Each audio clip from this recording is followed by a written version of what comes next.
Hi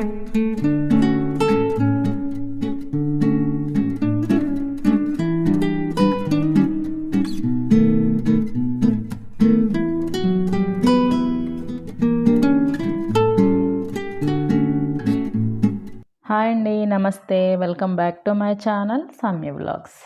ఈరోజు నేను టమాటా ఉడుకు పచ్చడి, అంటే ఎండతో పని లేకుండా మనం టమాటాలని బాగా ఉడకబెట్టి చేసుకున్న నిల్వ పచ్చడి అనమాట. అలా అని బయట అయితే ఉండదండి, కంపల్సరీగా ఫ్రిడ్జ్లో అయితే స్టోర్ చేసుకోవాలి. ఇంకా మనకి అన్ని రకాల టిఫిన్స్లోకి, అన్నంలోకి బెస్ట్ కాంబినేషన్ అని చెప్పచ్చు ఈ టమాటా పచ్చడి. చాలా కమ్మనైన టేస్ట్తో చాలా బాగుంటుంది. సో అది ఎలా తయారు చేయాలో చూద్దాము. ముందుగా నేను టమాటోస్ని తీసుకున్నాను.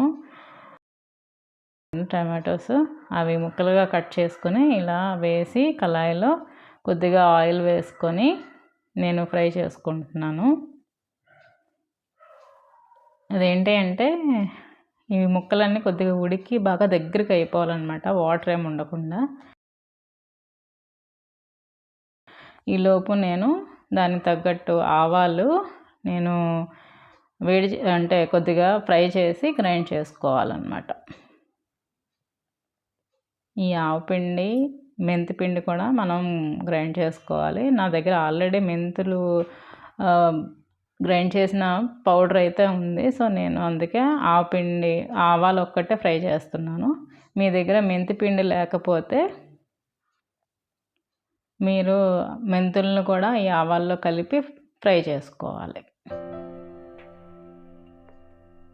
బాగా సిమ్లో పెట్టి మనకి సౌండ్ వస్తుంది కదా, ఆవాల సౌండ్ టప్ టప్ అని, అది అయ్యేంత వరకు మనం ఫ్రై చేసుకోవాలి. ఈ లోపు అయితే ఇందులో నేను సాల్ట్ వేస్తున్నాను.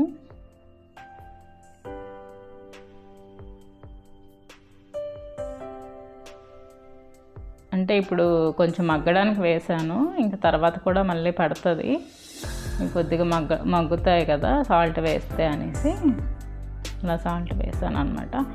ఇంకా నేను ఎండుమిర్చిని గ్రైండ్ చేసుకుంటున్నాను. ఇది కూడా నేను ఎండలో పెట్టాను, సో బాగా క్రిస్పీగా అయిపోయాయి అన్నమాట. సో డైరెక్ట్గా నేను గ్రైండ్ చేసేసుకుంటున్నాను. ఇంకా దీనికి చింతపండు కూడా ఇంత పడుతుందండి, ఒక బాల్ సైజ్ అంత చింతపండు. అంటే ఇక్కడ ఏంటంటే చాలామంది చింతపండు కూడా ఎక్కువ వేస్తారు. సో పచ్చడిలో ఏంటంటే చింతపండు ఫ్లేవర్ కాదు, టమాటా ఫ్లేవర్ తెలియాలన్నమాట. సో చింతపండు తక్కువ వేసుకుంటేనే బెటర్. ఇంకా ఎండుమిర్చి అయితే గ్రైండ్ అయిపోయింది. ఇప్పుడు నేను ఆవాలు గ్రైండ్ చేస్తున్నాను కదా, అందులోనే ఒక హాఫ్ స్పూన్ మెంతిపిండి కూడా వేసి గ్రైండ్ చేసేస్తున్నాను. ఏ పిక్కలకైనా ఆవపిండి, మెంతిపిండి, కారం అన్నది కామన్ అన్నమాట. ఇంక ఈలోపు టమాటాస్ కూడా బాగా దగ్గరికి అయిపోయి ఇంకా స్టవ్ ఆపేసి అది చల్లారిపోవాలి. అప్పుడు దాన్ని ఒక పల్స్ ఇచ్చేస్తే సరిపోద్ది. మిక్సీలో ఒక పల్స్ ఇచ్చేయండి, సరిపోతుంది. ఎక్కువ మరీ పేస్ట్లా చేయొద్దు, ఇలా పేస్ట్ చేసుకున్నాను టమాటాస్ని. ఇంక ఇప్పుడు అదే కళాయిలో నేను కిందనంతా కొంచెం క్లీన్ చేసేసి ఇప్పుడు దానికి సరిపడా తాలింపు వేసుకుంటున్నాను అన్నమాట. ముందుగా ఆయిల్ అయితే వేసుకున్నాను, దాని తర్వాత శనగపప్పు వేసుకున్నా, ఆవాలు, జీలకర్ర వేసుకోవాలి.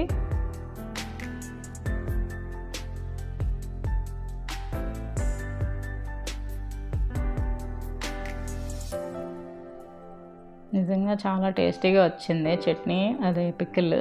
ఇదేంటంటే చేసిన వెంటనే తింటే కొంచెం చేదులాగా ఉంటుంది, కొంచెం 1 డే పోతే మంచి ఫ్లేవర్ తెలుస్తుంది అన్నమాట.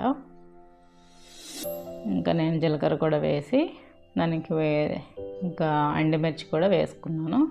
ఇది కొద్దిగా ఫ్రై అయ్యాక కరివేపాకు వేసుకుంటాను.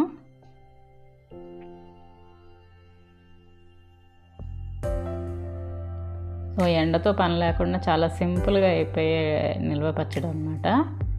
చాలా టేస్ట్ బాగుంటుంది.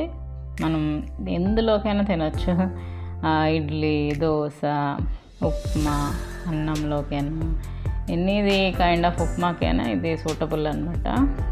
ఇంకా కొద్దిగా ఇంగువ కూడా వేసుకున్నాను.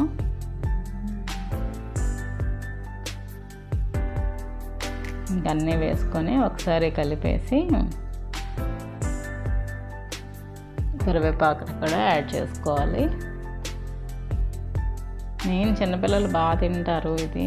వాళ్ళకి ఏంటంటే ఆవకాయల్లోనే బాగా సాల్ట్, కారం అన్నీ ఎక్కువ ఉంటాయి కాబట్టి అవి తినలేరు.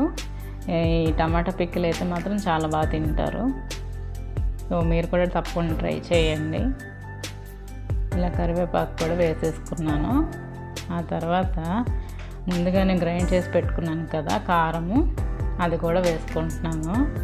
ఆయిల్లో కారం వేస్తే మంచి కలర్ వస్తుంది అనమాట, అందుకే కొద్దిగా వేసుకున్నాను. మిగతాది కూడా చూసుకొని వేసుకోవాలి, ఎంత పడుతుందో తెలియదు కదా మనకి. ఇంకా తర్వాత టమాటా పేస్ట్ని కూడా వేసేసి ఒకసారి బాగా కలిపేసి ఇంకా ఆవాలు, మెంతి పిండి కూడా వేసేస్తున్నాను అనమాట. ఇంకా మెయిన్ ఇక్కడ ఏంటంటే దంచి పెట్టుకున్న వెల్లుల్లి, అంటే కోర్సుగా దంచుకోవాలి, మొత్తం పేస్ట్ చేయొద్దు.